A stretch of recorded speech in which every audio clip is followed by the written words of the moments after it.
Hi friends, அனைவருக்கும் வணக்கம். இந்தியாவின் மிகவும் சிறிய மாநிலம் எது? A Rajasthan, B Gujarat, C Goa, D Kerala.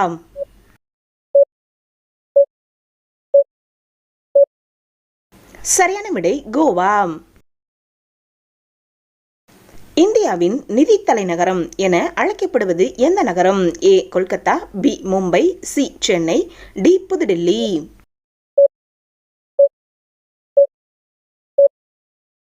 சரியான விடை மும்பை. ஒரு நாளில் ஒரு கடிகாரத்தின் முட்கள் எத்தனை முறை ஒத்துப்போகின்றன? ஏ 11 முறை, பி 12 முறை, சி 22 முறை, டி 24 முறை.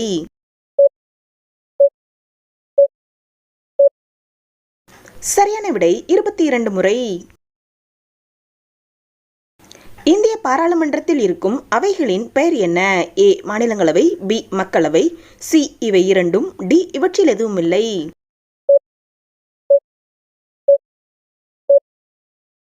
சரியான விடை இவை இரண்டும். மாநிலங்களவையை ராஜ்யசபா என்றும் மக்களவையை லோக்சபா என்றும் அழைப்பார்கள்.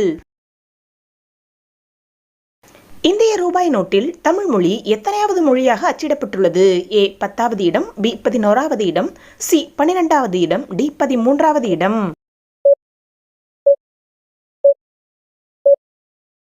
சரியான விடை 13வது இடம். மிகவும் உயரிய விருதான பாரத ரத்னா விருதினை பெறுபவருக்கு வழங்குபவர் யார்? ஏ குடியரசுத் தலைவர், பி பிரதமர், சி சபாநாயகர், டி மாநில முதல்வர்.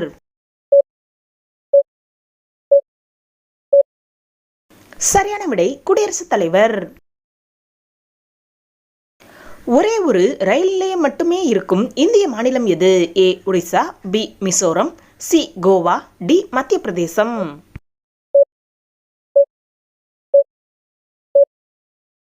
சரியான விடை மிசோரம். ஆதார் அட்டைகளில் இருக்கும் எண்களின் மொத்த எண்ணிக்கை என்ன?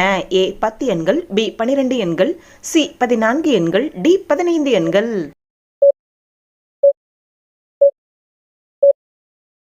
சரியான விடை 12 எண்கள். இன்ஸ்டாகிராமில் அதிக செல்வாக்கு கொண்ட இந்திய நபர் யார்? A Virat Kohli, B Narendra Modi, C Priyanka Chopra, D MS Dhoni.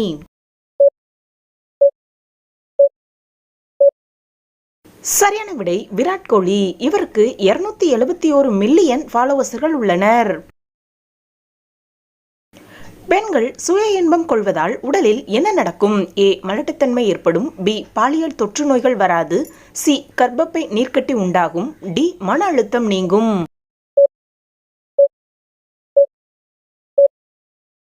சரியான விடை பாலியல் தொற்று நோய்கள் வராது மற்றும் மன அழுத்தம் நீங்கும். சுய இன்பம் உடல்நலத்திற்கு எதிரானது அப்படின்ற எண்ணம் காலம் காலமாகவே மக்களோட மனசுல ஆழமா விதைக்கப்பட்டிருக்குது.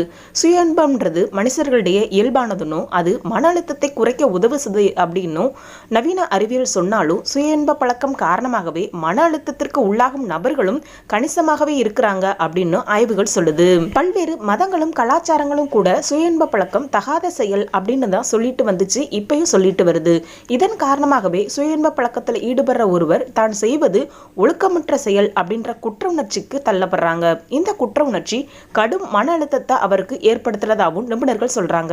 அதே நேரத்தில் சுய இன்பம் செய்யறதுனால சில நன்மைகளும் இருக்கதான் செய்யுது. முக்கியமா இரண்டாவது நபர் பாதிக்கப்படுறது கிடையாது.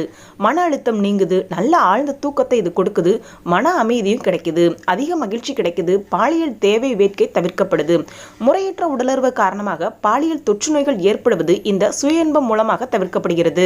சுய இன்பம் 3 நிலைகள்ல பெண்களை பாதுகாக்கும். முதலாவது, காதல் உணர்வு காரணமா முதிர்ச்சியற்ற உறவுக்குள்ள சிக்கிக்கிற பெண்களோட நிலைமை வாழ்நாள் முழுக்க வருத்தத்திற்குரிய ஒன்றாகிவிடும். அதை சுய இன்பம் தடுத்துவிடும். இரண்டாவது, தேவையற்ற கர்ப்பம். திருமணத்திற்கு முன்னாடியே கருத்தரித்து விட்டால் இந்தியா போன்ற நாடுகள்ல அந்த பெண்ணோட நிலைமையும் எதிர்காலமும் எப்படி இருக்கும் அப்படின்றது நம்ம எல்லாருக்குமே தெரிஞ்சதுதான்.